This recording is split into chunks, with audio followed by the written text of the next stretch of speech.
Ouais, franchement, je préfère choisir l'inconfort du cœur plutôt que l'inconfort du rationnel, en fait.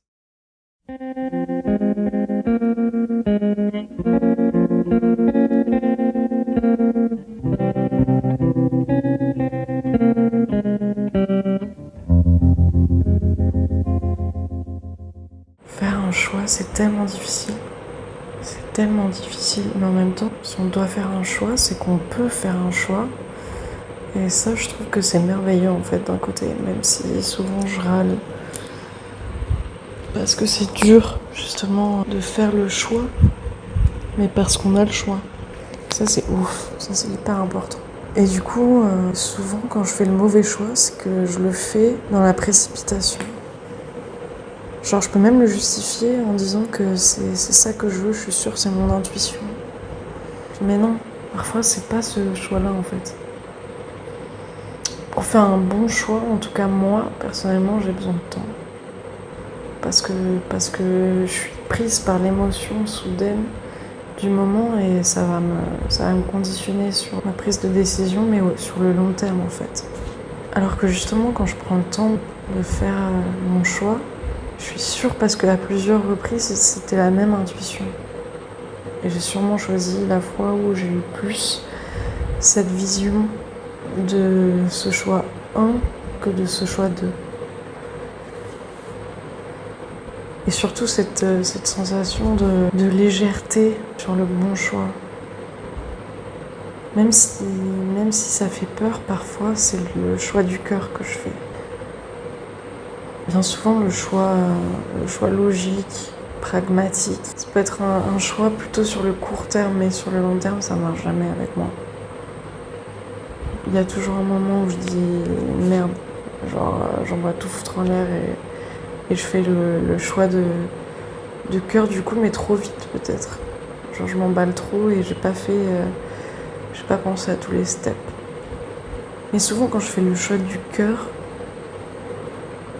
il y a toujours des trucs inespérés qui arrivent, mais en bien, genre. Toujours des rencontres qui me font amener vers les choses que je souhaitais dans ce choix. Des situations, des moments où des synchronicités en fait, tout simplement qui me montrent que c'est le bon choix que j'ai fait.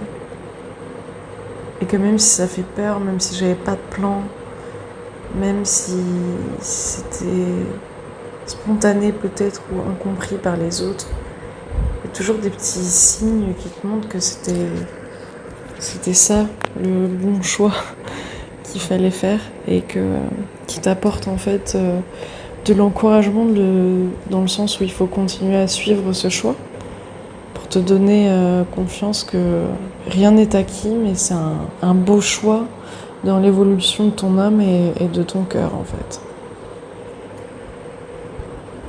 Même si on a une raison valable de faire un choix logique,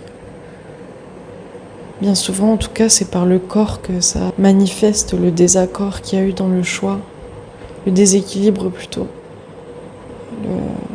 l'indication du mauvais choix, dans l'essoufflement, dans la fatigue, dans le manque d'enthousiasme, le manque de confiance en soi, le manque de sourire et de motivation qui se manifeste dans ta vie de tous les jours. Le manque d'allégresse, quoi. Ça, pour moi, c'est un signe de mauvais choix. Alors bien sûr, ça dépend. Si c'est un moment, si le bon choix, c'est de travailler très dur pour accomplir son objectif, évidemment qu'il y aurait des moments beaucoup plus sérieux, avec moins d'enthousiasme. Mais en tout cas, si c'est le bon choix de travailler dur et de se couper du monde, il y aura une certaine satisfaction derrière, ou un entrain, parce qu'on voit qu'on est motivé et on est inspiré quand on fait le travail qu'il faut. Mais le bon choix nous met les bonnes personnes, les bonnes situations, des clés pour continuer ce bon chemin, cette bonne direction, cette bonne perspective. Du coup, j'ai quand même demandé l'avis de Gemini et de ChatGPT, parce que j'aime bien quand même moi. Enfin, c'est pas vraiment, je suis pas pro intelligence artificielle, hein, pas du tout, hein, même loin de là. Mais j'avoue que je suis assez curieuse quand même de leur demander des trucs, je m'amuse parfois. Et ce que j'ai bien aimé, c'est la réponse de Gemini. Donc, eux, ils mettent... Ma question, c'était « Donne-moi les meilleures techniques pour faire le bon choix ». Je l'ai peut-être pas formulé de la meilleure manière, parce que c'est pas forcément une technique que je recherche. Mais bon, bref, c'est intéressant quand même. Donc, définir clairement ses objectifs et ses priorités. 2. Rassembler toutes les informations pertinentes. 3. Évaluer les options rationnellement. Donc, je m'y attendais forcément, hein, ils mettent le rationnel et le pragmatique d'abord dans la prise de décision. Vraiment, je le savais. Mais ce que j'ai bien kiffé, c'est que le 4e point, le point qui suit, c'est considérer son intuition et ses émotions. Donc ils apportent quand même l'importance de son cœur dans la prise de décision. Ils mettent d'ailleurs en détail, en plus de l'analyse rationnelle, il est important de faire confiance à votre intuition et à vos émotions. Parfois, votre instinct peut vous donner des indications précieuses que la logique seule ne peut pas saisir. C'est ça dont je parle, hein. C'est des signes dont je parle, des synchronicités, c'est la validation du choix qui nous faisait vibrer, hein.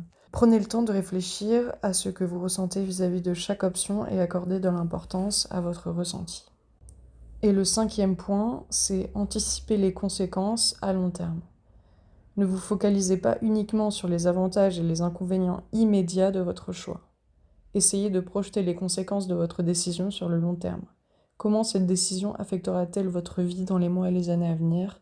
Y a-t-il des effets secondaires ou des implications indirectes dont vous devez tenir compte ? Et ouais, ça c'est hyper important, hein. Il faudrait que je réfléchisse à de bons exemples personnels pour illustrer ça.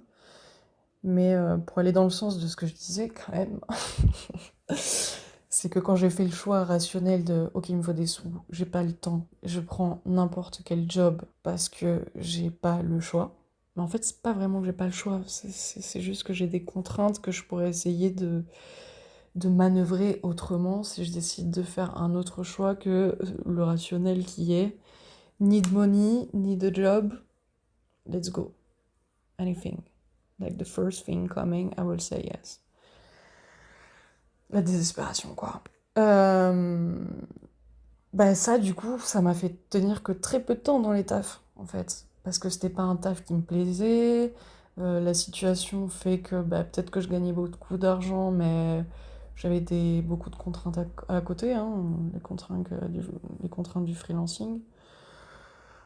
Ou d'autres trucs, d'autres types de contrats qui est oui, on te prend en tant que freelance, mais en fait, t'es obligé d'aller au bureau, t'es obligé de suivre les horaires qu'ils te disent, enfin bref, je vais pas rentrer dans les détails, mais voilà. Et en général, ouais, c'est genre que la majorité de ma vie, en fait, c'est des décisions qui ont été prises avec le cœur, en fait, hein. Et c'est que dans le domaine du travail que j'ai pris des décisions rationnelles, hein. Tout ce qui est en lien avec la société, avec le jugement des gens, avec les responsabilités financières, etc. Franchement, ouais, faut pas trop chercher, hein, parfois.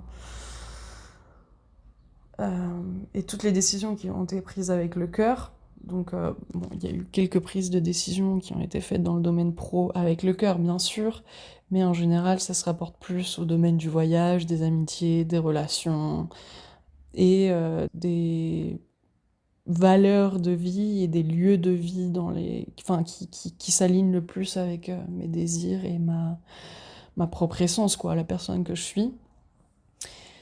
Et bien souvent, j'avais pas de plan, en fait. C'était vraiment des décisions dures à prendre parce que justement, voilà, c'était ça. C'est en mode, je sais que c'est là où je veux aller, mais j'arrive pas à monter de plan, ou je suis pas certaine.